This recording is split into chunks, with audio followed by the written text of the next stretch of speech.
Award পাইতেছি, এটা তো অনেক ভালো লাগতেছে, কারণ প্রথমতই বলতেছি যে পরিশ্রমের ফল আসলে মিষ্টি হয়। আর আমরা হচ্ছে যখন কোনো কিছু করি, যদি ওইটার সম্মাননা দেওয়া হয় তাহলে ভালো লাগে, যদি ভালো কাজের সম্মাননা ভালোভাবেই দেওয়া হয়। আর এটা একটু অন্যরকম ভালো লাগছে, কারণ আমি অ্যাওয়ার্ডটা আমি আমার পাশে যে দুই বন্ধু দেখতেছেন, দুই বন্ধুরে নিয়ে আমি স্টেজে উঠতে পারছি এবং অ্যাওয়ার্ডটা নিতে পারছি। না বলা এমন কোনো কিছু বলা হয় না, মানে অনুভূতি থাকে অন্যরকম। কারণ বন্ধু মানেই তো ওই যে তার ধন্যবাদ দিতে হবে বা ওরকম কিছু করতে হবে না। বন্ধু তো বন্ধু, ওর ধন্যবাদ দেওয়ার কিছু নাই, ওর কাছে সরি চাওয়ার কিছু নাই, মানে অর্জন আমাদেরই। মানে ও পাইলে আমি পাইছি, আমি পাইলে ও পাইছে, আমাদের মধ্যে এরকমটা হয় আর কি। আমার বন্ধু একটা না দুইটা না, ও হাজার হাজার অ্যাওয়ার্ড পাক, দোয়া করি বাংলাদেশের নাম্বার 1 হোক। আমাদেরকে যেন মানুষ সম্মানের সাথে ভালোবাসে, এটা যেন সারা জীবন আমরা বহন করতে পারি, এই দোয়া চাচ্ছি। এখন যারা বুঝে না, তাদেরকে হাজার বুঝাইলেও তারা বুঝবে না, কারণ আমাদের এটা বাঙালির কিছু কিছু মানুষের দোষ। আর আমি মনে করি আমরা দোষ নিয়েই সমাজে আমরা বেশিরভাগ চলি, কিন্তু আমরা সব ক্ষেত্রে আমি আর দোষ বিছরাই, আমার দোষ বিছরাই, এই দোষের উপর দিয়ে আমাদের সমাজ চলে। একটা সংসারেও এই দোষের উপর দিয়ে চলে। আমরা যদি দোষ না খুঁজা যদি ওই ছোট্ট ছোট ভালো গুণ নিয়ে পড়ে থাকতাম, তাহলে কোনো সংসার হোক, কোনো বন্ধুর ক্ষেত্রে হোক, যে কোনো ক্ষেত্রেই হোক, সমাধান সুন্দরভাবেই হতো। দেখেন, প্রত্যেকটা মানুষই হচ্ছে ইমোশনাল ভিতরে কাজ করে অনেক বেশি। আর আমরা বাঙালির একটু বেশি ইমোশনাল। আর আমি মনে করি ইমোশনাল হওয়ার ক্ষেত্রে অনেক ক্ষেত্রে ভালো। ওদের আমি বলি যে আমাদের দেশে যদি কোনো বিপদ আপদ হয়, সবাই পাশে গিয়ে দাঁড়ায়, এই জন্য আমার খুব ভালো লাগে এবং আমি গর্ব করি। এবং কিছু কিছু ক্ষেত্রে হয় কি, আমি দেখি যেমন আমরা কোনো একটা দেখি যে মারে একটা ছেলে মারতেছে বা একটা ছেলে তার বাবাকে মারতেছে, তখন আমরা কি করি, ভিডিওতে দেখেও বলি কি, ইস যদি আর ভাইতাম সরাসরি। এটা আমি এই যে আমরা একটা আমাদের আবেগী মন বা আমাদের ভিতরে যে একটা চেতনা কাজ করে, এর জন্য আমি বলি যে সবসময় বলি যে আমাদের দেশের মানুষ অনেক ভালো। অন্য দেশের ক্ষেত্রে হয় কি না জানি না, কিন্তু আমাদের দেশের মানুষ বিপদে পাশে দাঁড়ায়, এই জন্য আমি সবসময় গর্ব করি। আমরা চাইতেছি যে একটা গল্পের মধ্যে অ্যাকশন থাকবে ভালো, এবং কি সুন্দর একটা গল্প থাকবে, এবং কি পার্ট বাই পার্ট সমাজের সাথে মিল থাকবে আর কি। ওরকম গল্পে আমরা তৈরি করতেছি। আরও 7 দিন লাগবে আমাদের শ্যুটটা শেষ হতে। আশা করি ইউটিউবে আপলোড হবে, সবার দেখলে অনেক ভালো লাগবে, এবং মানে গরিবের মানে একটা অন্য ভালো ফিল পাবে আর কি। আমাদের তো অত বাজেট নাই, মানে একদম স্বল্প বাজেট, একদম মানে বলতে গেলে 1-2 হাজার টাকা বাজেট। মানে আমাদের যা যা ক্যামেরা সেট আপ তো আগেই ছিল, কিন্তু এই মানে থিম মানে এই যে গল্পটা তৈরি করতেছি, বলতে গেলে 1-2 হাজার টাকা বাজেট। তো আমাদের অ্যাক্টিং স্কিল বলেন বা আমাদের কষ্ট দিয়ে আমরা যতটুকু পারি আপনাদেরকে স্যাটিসফাই করার চেষ্টা করবো। বাকিটা হচ্ছে অডিয়েন্সের হাতে, ওরা কীভাবে আমাদের এই গল্পটা গ্রহণ করে। তবে আমরা আপ্রাণ চেষ্টা করব, মানুষ ভুল থেকে শিক্ষা নেয়, ছোটো জিনিস থেকে বড় হয়। ইনশাআল্লাহ আমরা ছোটো কাজ শুরু করছি, নেক্সটে আরও ভালো হবে। সানি যেটা বললো, আসলে আমাদের বাজেট অনেক কম, আমি ওটা বিশ্বাস করি না। আমি বিশ্বাস করি ভালো কাজ দিয়ে আমরা মানুষের মন কীভাবে জয় করতে পারবো, সেটা শান্ত টার্গেট নিছে। আর সেটা ইনশাল্লাহ আপনারা ইউটিউবে দেখতে পারবেন সামনে। অবশ্য আমরা একটু চেষ্টা করছি, যেমন 3 মিনিটে 4 মিনিটের শর্ট ফিল্ম করি, ওগুলো তো আমরা দেখছি যে মানুষ আমাদেরকে অনেক ভালোবাসছে। যেহেতু এটা একটু 30 মিনিট 35 মিনিট হবে, ওইটাও মানুষ ভালোভাবে নেবে ইনশাল্লাহ। যে এই যে ভাইরাল হইলাম, এখন সবাই আমাদেরকে চিনি, আমাদের বউ আছে, যদি আর একটু পরে বিয়ে করতাম তাহলে হয়তোবা আরও সুন্দর সুন্দর মেয়ে পাইতাম। এটা অনেকের প্রশ্ন, আবার অনেকেই আমাকে সরাসরি বলে। তো ওই ক্ষেত্রে আমি বলি, ধরেন আমি উঠিই নাই, আমি বিয়ে করছি, উঠার আগে আমার বউ আসছে। এখন আমার লাইফে যারা আসবে, তারা হচ্ছে এই যে আপনারা আমার নিয়ে বসছেন, বা এই যে আমি ভাইরাল হয়েছি, ওই তাদের মানে তাদের চিন্তাভাবনা হচ্ছে সেই ছেলেটা এখন ভাইরাল, ওই কারণে তারা আসে। আমাদের যখন খারাপ অবস্থান ছিল, তখন আমাদের বউ আসছে। তো আমি মনে করি এখন যারা আসবে তারা কেউ না, জাস্ট ফলোয়ার। আর আমাদের যারা মহারানী, তারা হচ্ছে বাসায় আমাদের বউ।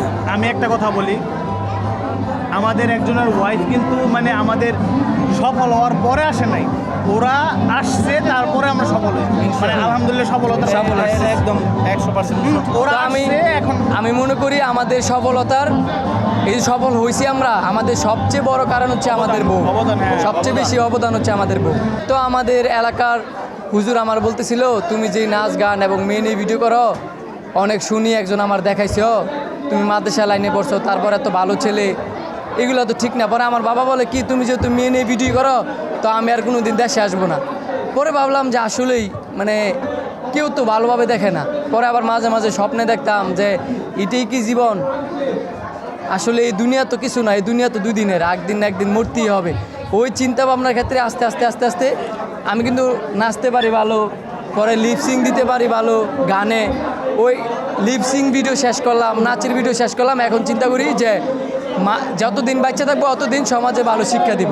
মেয়েদের জন্য ছোট্ট একটা মেসেজ, আমরা সবাই হচ্ছে বিবাহিত, আমাদেরকে নিজের ভাইয়ের চোখে দেখবেন এবং কি বন্ধুর চোখে দেখবেন, আর আমাদের পাশে থাকবেন, বেশি বেশি ভালোবাসবেন। বিবাহিত মেয়েদের জন্য একটা মেসেজ হচ্ছে, আপনারা অনেকে দেখা যাওয়া পরকীয়ায় লিপ্ত হয়ে গেছেন, মানে স্বামী থাকার পরেও আপনার হচ্ছে একজন ভাইরাল ব্যক্তি বা একটু মানে ভালো কিছু দেখলে ওইটার উপর ঝুঁকেন, লোভ সামলাতে পারেন না। লোভ সামলাতে পারে না। দিন শেষে দেখা যায় ও হচ্ছে আপনার যৌবনের জন্য আপনাকে কাছে টানে, দেন হচ্ছে আপনাকে ইউজ করে ফেলে দেয়। তখন আপনি উপলব্ধি করতে পারেন যে না আমার হাজবেন্ডই বেস্ট ছিল, কিন্তু তখন আর উপায় থাকে না।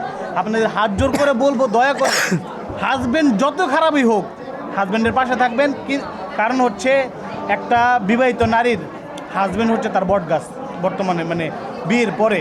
তো ওইটা হারাইলে আপনার অনেক ভুগতে হয়। আর আমি আমার ওয়াইফকে সবসময় বলতাম, আমি যখন আমার অনেক কষ্টের সময় পার করছিলাম, আমি আমার ওয়াইফকে বলছি যে তুমি ধৈর্য ধরো, আল্লাহ তোমাকে ভালো একটা পর্যায়ে নিবে। তুমি ধৈর্য ধরো, সে ধৈর্য ধরছিল।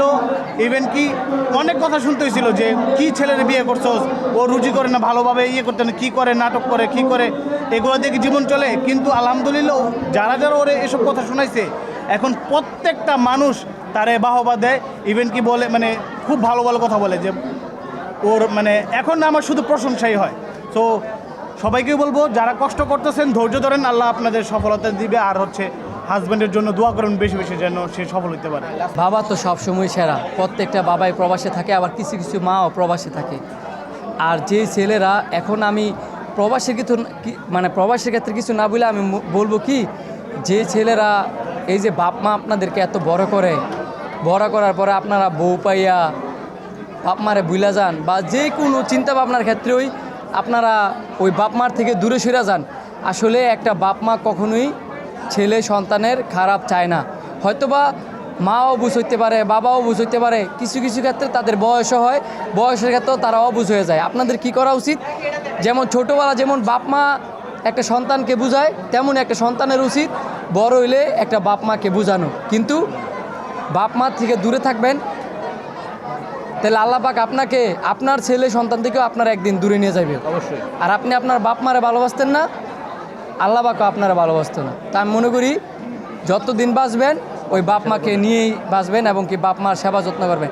বাপ মা কিন্তু চায় না যে প্রতিদিন আসে সে আপনি আমার পাও টিপা দেয় বা ছেলে আমার পাও টিপা দেয়, জি আমার পাও টিপা দেয়, এরকম কিছু না। জাস্ট ভালো একটু মানে ভালো ব্যবহার চায় এবং কি যাতে বাপ মা খাইতে পারে, এই তো। এতটুকু, হ্যাঁ। আমরা হচ্ছে নিজেরাই শয়তান, আগে আমাদের নিজেদের ভালো হইতে হবে, রাইট। তারপর অন্য কে কি করতেছে ওইটা দেখতে হবে। আসলে আমরা চিন্তা করি একটা মানুষ ভালো কাজ করলে তার আমরা খুশাই যে সেই খারাপের দিকে যাক। আপনারা যদি একটু লক্ষ্য করেন দেখবেন একটা মানুষ যদি 1000 খারাপ কাজ করে একটা ভালো কাজ করে আমরা সবাই তার বাহবা দিই, কিন্তু একটা মানুষ যখন অনেক ভালো কাজ করে দিন শেষে একটা খারাপ কাজ করে ফেলে, মানুষ মারতেই কিন্তু ভুল, কিন্তু এতে নিয়ে তারে মানুষ অনেক গালিগালাজ করে, অনেক সমালোচনা করে। আসলে এগুলো হচ্ছে ঠিক না। আর আমরা গেছি হচ্ছে ভিউর জন্য না, আমরা গেছি 10টা মানুষ 5টা মানুষে হেল্প করার জন্য। কারণ এইসব পরিস্থিতি বুঝি দেখছি ওই 22 সাল থেকে দেখাইতেছি। কারণ আজকে চট্টগ্রামবাসী বন্যাতে মানে বন্যার পানিতে এদের পরিস্থিতি খারাপ গেছে, 2 দিন পরে আমারও হইতে পারে।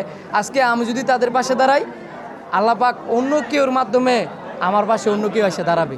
আমি মনে করি মানুষের বিপদে মানুষ, আমরা সবাই মানুষকে ভালোবাসতে জানি, ভালোবাসতে শিখি, বুঝি। আসলে আমি নিজে ভালো তো দুনিয়া ভালো। আমরা কারোর মধ্যে শয়তান জিনিসটা সৃষ্টি না করি বা তৈরি না করি, বা আমরা নিজেদেরকে ওরকমভাবে মনে না করি যে আমরা নিজেরা শয়তান। আসলে আমরা হচ্ছে মানুষ। আল্লাহ মাফ করুক, আমি যেহেতু শয়তান বলছি আর কি, আসলে আমরা মানুষ।